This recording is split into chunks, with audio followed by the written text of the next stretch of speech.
des départs, des arrivées, des prêts, des rumeurs. Je peux vous dire qu'il fait très chaud à Madrid. Mais encore plus chaud, c'est le mercato du Real Madrid. Aïe, aïe, aïe, aïe, aïe. Allez, c'est parti. Hola, hola, bienvenue sur ma chaîne Madrid Galaxy. Aujourd'hui, on parle du Real Madrid, comme d'habitude, mais surtout, on va se concentrer sur le marché des transferts, le mercato 2025 du Real Madrid. Et attention, ça pique, comme je vous ai dit, des rumeurs. Ça, on en parle à la fin de la vidéo et on commence surtout par les arrivées. 4 arrivées cette année au Real Madrid. La première, celle de Wissem. Wissem, le jeune défenseur là qui a tout éclaté déjà, qui a très bien commencé pendant le mondial de club. Trent Alexander-Arnold provenant de Liverpool, qui lui par contre a un petit peu déçu pendant ce mondial des clubs. Hein. Franchement, je reste un petit peu sur ma faim, mais bon, c'est que le début, on verra ce que ça donne. L'arrivée de Mastantuono, lui, j'ai vraiment envie de le voir jouer au Real Madrid. Hein. Arda Güler, je vous l'avais déjà dit, hein, a du souci à se faire, tout comme Brahim, tout comme Rodrigo, s'il reste, mais ça, on en parle dans les rumeurs. Et aussi l'arrivée de Álvaro Carreras en provenance du Benfica. Lui aussi très jeune. 4 joueurs en vrai très jeunes qui viennent d'arriver. 3 défenseurs et un milieu offensif ailier droit Mastantuono. Donc voilà. Franchement, ça faisait des années qu'on n'avait pas eu de si belles recrues au Real Madrid. Florentino, ces dernières années, n'a pas énormément dépensé aussi avec la rénovation du Bernabéu. Mais bon, en tout cas, très 4 belles recrues. Et je pense que ce n'est pas fini. On parle maintenant des départs, bien entendu. Comme les arrivées, 4 départs. Et 4 départs, attention. Hein. Ancelotti, bien entendu, qui a été remplacé par notre Xabi Alonso comme entraîneur du Real Madrid. Le départ de la légende, l'incontournable. Milukita de Amor, Luka Modric, qui nous a quittés. L'autre légende, Lucas Vázquez, qui lui aussi nous a quittés. Et le départ, bon, ça, on s'en fout un petit peu, mais quand même, il a été pendant 9 ans entre prêt, session, joué au Real Madrid, même s'il jouait pas beaucoup, Vallejo, qui a été pendant 9 ans au Real Madrid, lui aussi qui s'en va, qui a été vendu à Albacete. Donc maintenant, il ne nous appartient plus. Luka Modric, j'ai oublié de le dire, hein, qui vient de signer au Milan AC. On lui souhaite la meilleure des chances du monde à notre légende Luka Modric. Ancelotti, qui est parti, lui, par contre, entraîner l'équipe du Brésil. Et Lucas Vázquez, pour l'instant, qu'il n'a pas encore de destination, mais je pense que ça va être une équipe nationale, en tout cas une équipe de la Liga. On verra ce que ça donne. Maintenant, pour parler vite fait aussi, avant de parler des rumeurs, de parler des prêts.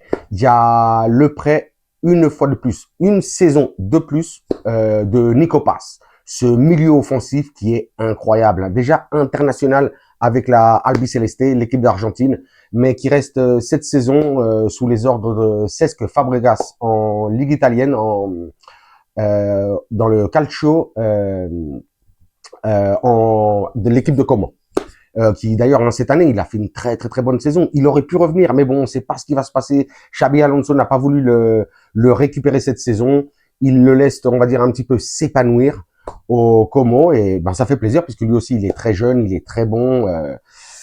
On espère vraiment, j'aimerais bien le voir un jour au Real Madrid. Hein. Et les 2 autres prêts, ça va être aussi Reiner, le Brésilien qui a atterri il y a 5 ans au Real Madrid, qui n'a pas débuté avec le Real Madrid, qui a été toujours en prêt, tout ça. Là, soi-disant, il va revenir de près de l'équipe de Granada, mais soi-disant, le Real Madrid ne veut pas le garder, souhaite le vendre ou s'en défaire, résilier son contrat. On verra ce que ça donne, mais c'est vrai qu'on l'a vu dans les équipes où il a joué pendant ces 5 dernières années. Franchement, pas terrible, alors qu'il était arrivé un petit peu comme avec une étiquette de Vinicius ou Rodrigo, il n'a pas fait grand-chose. Et l'autre joueur aussi qui reste en prêt, ça va être Gonzalo.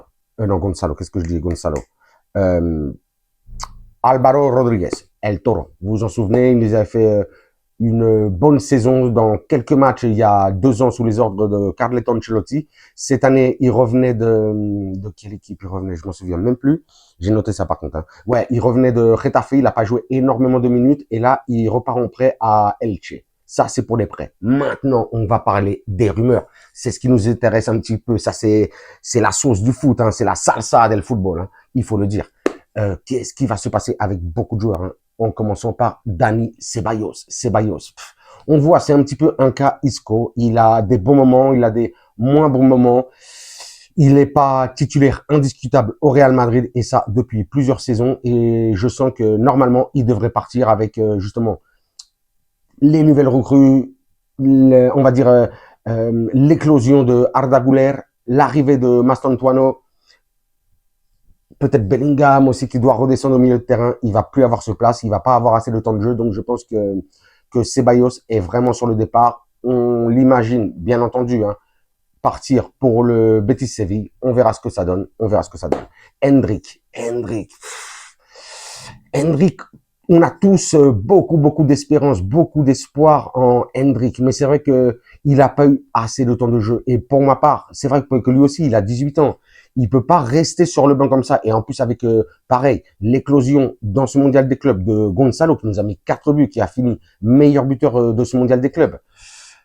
On a tous l'impression, en tout cas de ce qu'on a vu, entendu, que Xabi Alonso préfère Gonzalo à Hendrick, et donc je pense que Hendrick aussi est sur le départ. J'aimerais surtout voir un Hendrick en prêt, bien entendu. Je pense que le Real Madrid ne va pas le vendre, qui va être prêté, mais on a envie de le voir dans une équipe, en tout cas, qui soit européenne, voire jouer la Champions League cette année pour montrer toutes ses capacités et montrer tout son talent.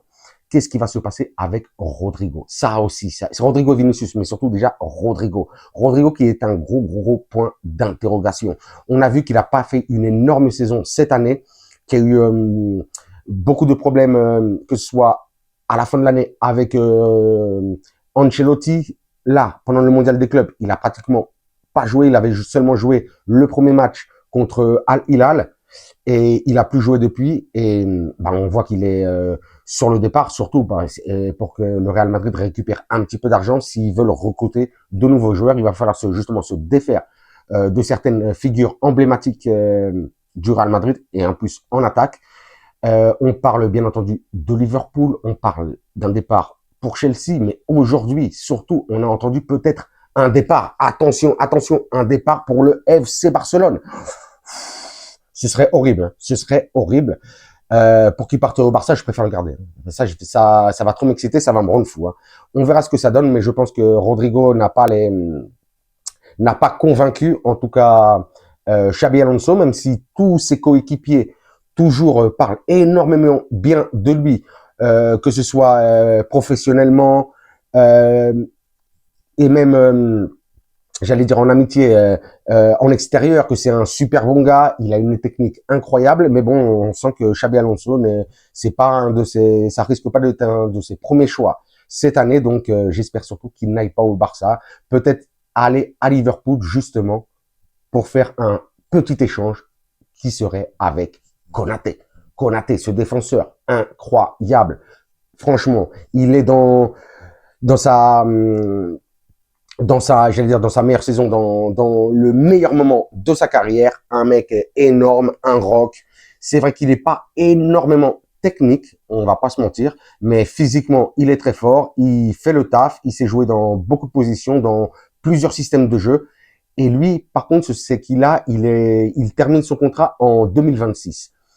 Et le Real Madrid essaierait peut-être de le ramener là tout de suite, justement, pour lâcher un petit billet à Liverpool, si Liverpool ne veut pas le laisser partir gratuit, pour une vingtaine de millions. Si Liverpool n'accepte pas là, pendant cet été 2025, il arrivera normalement en 2026.